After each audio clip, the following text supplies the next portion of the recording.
بسم اللہ الرحمن الرحیم۔ السلام علیکم دوستو، امید ہے آپ خیریت سے ہوں گے۔ آج میں آپ کے ساتھ پنجاب پبلک سروس کمیشن کے 3 رزلٹ شیئر کرنے جا رہا ہوں، جن کی بنیاد پر ہم یہ ایکسپیکٹ کر سکتے ہیں کہ تحصیلدار کا میرٹ کہاں پہ جا کے رکے گا۔ اس ویڈیو میں اپنا پوائنٹ آف ویو آپ کے سامنے رکھوں گا۔ تو سب سے پہلے دیکھتے ہیں کہ یہ 3 رزلٹس کون سے ہیں۔ پہلا رزلٹ ہے assistant in the board of revenue Punjab کا، اور دوسرا رزلٹ ہے اسٹور آفیسر ان ایگریکلچر کا، اور تیسرا رزلٹ ہے جونیئر کلرک ان دا پنجاب پولیس ڈپارٹمنٹ۔ تو سب سے پہلے اس کو ڈسکس کرتے ہیں۔ اس میں نمبر آف اپلیکینٹس کی تعداد ہے 1423 اور نمبر آف پوسٹ ہے 1 اور میرٹ جا کر رکا ہے 60.75 پہ۔ تو آپ اس رزلٹ کو یوں دیکھ لیں کہ جن لوگوں نے 1 پوسٹ پر اپلائی کیا ہے وہ ایوریج سٹوڈنٹ سے ذرا ابو تھے، یعنی کہ زیادہ محنتی بھی تھے اور سیریس بھی تھے۔ تحصیلدار کی چونکہ پوسٹ تھی پہلے 58 تھی، بعد میں 10 انکریز ہوئی، وہ بن گئی تھی 68۔ اگر 68 کو 1423 سے ضرب دیں تحصیلدار کے لحاظ سے تو وہ جا کر بنتے ہیں 96,744، اور تحصیلدار کے کینڈیڈیٹ کی تعداد تھی 1,34,000 تک۔ تو اس لحاظ سے دیکھا جائے تو جی کے کا پیپر کا جو اوپن میرٹ ہے وہ 60 تک بن رہا ہے۔ اسی طرح اگلا رزلٹ آپ کے سامنے ہے، یہ ہے store officer in agriculture department. تو اس میں جو نمبر آف اپلیکینٹس ہیں 1796 اور نمبر آف پوسٹ ہیں 2، اور اس کا میرٹ جا کر رکا ہے 60.5 پر۔ اس کو بھی اگر تحصیلدار کے پیپر سے اور کینڈیڈیٹس اور سیٹس سے موازنہ کیا جائے تو یہ اتنا ہی جا کر بنتا ہے۔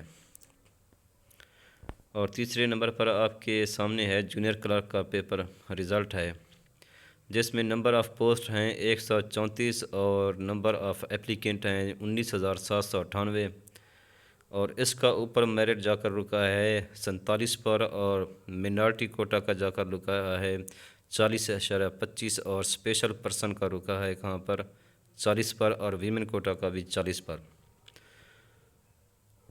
اس کا اگر تحصیلدار کے سیٹس اور اپلیکینٹ سے موازنہ کیا جائے تو یہ بھی 60 پر جا کر رکے گا، زیادہ نہیں بنتا۔ اب یوں سمجھ لیں کہ 134 سیٹس ہیں اور 19,798 اپلیکینٹ ہیں۔ اس کو اگر 68 پوسٹ اور اس سے 1,34,000 سے حساب سے دیکھا جائے تو یہ میرٹ انکریز ہوگا، اور انکریز ہوتے ہوتے 60 تک جا پہنچے گا، اس سے زیادہ نہیں پہنچے گا۔ تو اب بات کرتے ہیں تحصیلدار کے ایکسپیکٹڈ میرٹ کی۔ تو دوستو ہم نے بھی پنجاب پبلک سروس کمیشن کے بہت سے پیپرز دیے ہیں، تحصیلدار کا بھی پیپر دیا ہے۔ تحصیلدار کے پیپر میں ایک بڑی وجہ یہ ہے میرٹ لو ہونے کی۔ جن لوگوں نے انگلش کا پیپر دیا اور ان کا اچھا نہیں ہوا تو انہوں نے جی کے کا پیپر دیا ہی نہیں، تو اس لیے جی کے پیپر میں اپلیکینٹس کی تعداد بہت کم تھی۔ اب اگر جی کے پیپر کو دیکھا جائے تو وہ ٹرکی پیپر تھا، چونکہ آج کل جو جی کے کا جو اپنا رزلٹ بن رہا ہے وہ 60 تک بن رہا ہے، تو ہم اس کو 60 ہی لیتے ہیں تحصیلدار کے جی کے پیپر کو۔ اور اسی طرح انگلش کا پیپر ہے، انگلش کا پیپر کو آپ یوں سمجھ لیں کہ انگلش کا پیپر جس کے جی کے میں 60 آئے ہیں تو وہ اس کے انگلش میں 60 کبھی بھی نہیں آتے، کیونکہ انگلش ٹف تھی، ٹیکنیکل انگلش تھی۔ اب یہ جو بات ہو رہی ہے کہ پی ایم ایس اور سی ایس ایس کی تیاری کرنے والے، ان کے لیے بھی ٹف تھی۔ اگر دیکھا جائے تو جس بندے نے تحصیلدار کے انگلش کے پیپر میں 50 اور جی کے پیپر میں 60 نمبر لیے ہیں تو یہ 110 جا کر بنتا ہے، لیکن میری نظر میں یہ جو میرٹ جا کر رکے گا 105 سے 110 تک۔ یہ میری ذاتی اوپینین ہے، اگر کسی کی دل آزاری ہو تو اس کے لیے معذرت۔ امید ہے ویڈیو آپ کو اچھی لگی ہوگی، اگر ویڈیو اچھی لگی ہے تو چینل کو ضرور سبسکرائب کیجیے گا۔ شکریہ۔